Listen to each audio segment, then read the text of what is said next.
এই তো 2 বছর আগের কথা। পরিমণি হাসপাতালে ভর্তি, আর নেটিজেনরা তার পোস্ট করা ছবিতে হাসির প্রতিক্রিয়া দিচ্ছেন। ব্যক্তিগত জীবনে নানা ইস্যুতে নিজেকে হাসির পাত্রই বানিয়ে ফেলেছিলেন পরিমণি। আবার সম্প্রতি ফেসবুকে পোস্ট করা ছবিতে দেখা যাচ্ছে নেটিজেনরা 24 ঘন্টার মধ্যেই প্রায় 1,40,000 ভালোবাসার প্রতিক্রিয়া রেখে গেছেন পরিমণির জন্য। দুটি ছবিতে নেটিজেনদের প্রতিক্রিয়ায় বলে দেয় ভক্তরা বর্তমানে এক নতুন পরিমণিকে দেখছে। যাই হোক, চলুন পরীর ছবির ক্যাপশন নিয়ে আজ কথা বলি। ডিভোর্স অ্যানিভার্সারি কি নতুন শুনলেন? হয়তো গত বছর 17 সেপ্টেম্বর রাজপরীর বিচ্ছেদ হয়।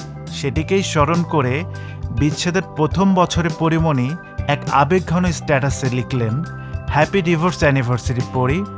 পরি রাজকে তার জীবনের ভুল মানুষ হিসেবে উল্লেখ করে লিখেন, আজ থেকে 1 বছর আগে আমার জীবনের সেই ভুল মানুষকে ছেড়ে দিয়েছিলাম। এক বুক হাহাকার, হতাশা আর বুকের মধ্যে জাপটে ধরেছিল আমার ছোট্ট বাচ্চা ছেলেটা। কিন্তু দেখো, আজ আমরা একটু একটু করে নিজেদের মতন ভালো থাকতে শিখে গেছি। আজ আর সেই ভুল মানুষের কোনো অস্তিত্ব নেই আমাদের কারুর জীবনে, না সেটা আমার বা আমার ছেলের। শুকরিয়া, আমরা ভালো আছি। পরি তার স্ট্যাটাসে ছেলে পদ্ম, মেয়ে সাফিরাকে দিয়েছেন আশার বাণী। লিখেছেন, একদিন আমরা সত্যি ওই আকাশ ছোঁব দেখিস।